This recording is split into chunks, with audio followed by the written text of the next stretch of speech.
రాయి దాడి తర్వాత సీఎం జగన్ మళ్లీ నేడు జనంలోకి రానున్నారు. గాయంతోనే 15వ రోజు బస్సు యాత్రను చేపట్టనున్నారు. శనివారం జరిగిన రాయి దాడిలో సీఎం తలపై గాయమైంది. దీంతో ఒకరోజు విశ్రాంతి తీసుకున్న సీఎం నేడు మేమంతా సిద్ధం యాత్రను కొనసాగించనున్నారు. కాసేపట్లో కేసరపల్లి నుంచి బస్సు యాత్ర ప్రారంభం కానుంది. అయితే ముఖ్యమంత్రిపై దాడి తర్వాత భద్రతను మరింత కట్టుదిట్టం చేశారు పోలీసులు. పటిష్ట భద్రతా ఏర్పాట్ల మధ్య బస్సు యాత్ర కొనసాగనుంది.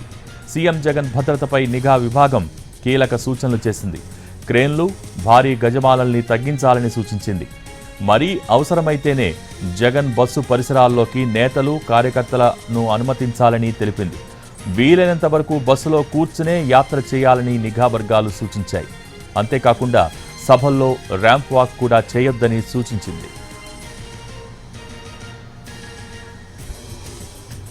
Gannavaram, Atkur, Telaprolu bypass, Veeravalli cross, Hanuman junction, Puttagunta మీదుగా జొన్నపాడు శివారుకు చేరుకుంటారు సీఎం జగన్. అక్కడే మధ్యాహ్న భోజన విరామం తీసుకుంటారు. తర్వాత జొన్నపాడు, జనార్దనపురం మీదుగా సాయంత్రం 3:30 గంటలకు గుడివాడ శివారు నాగవరపాడుకు చేరుకుంటారు. అక్కడ ఏర్పాటు చేసిన బహిరంగ సభలో పాల్గొని ప్రసంగిస్తారు. తర్వాత గుడివాడ, బొమ్మలూరు, గుడ్లవల్లేరు, వేమవరం, పెడన క్రాస్, బల్లిపర్రు, బంటుమల్లి బైపాస్, పెండూరు మీదుగా సంగమూడికి చేరుకుంటారు. రాత్రి బస శిబిరానికి చేరుకుంటారు.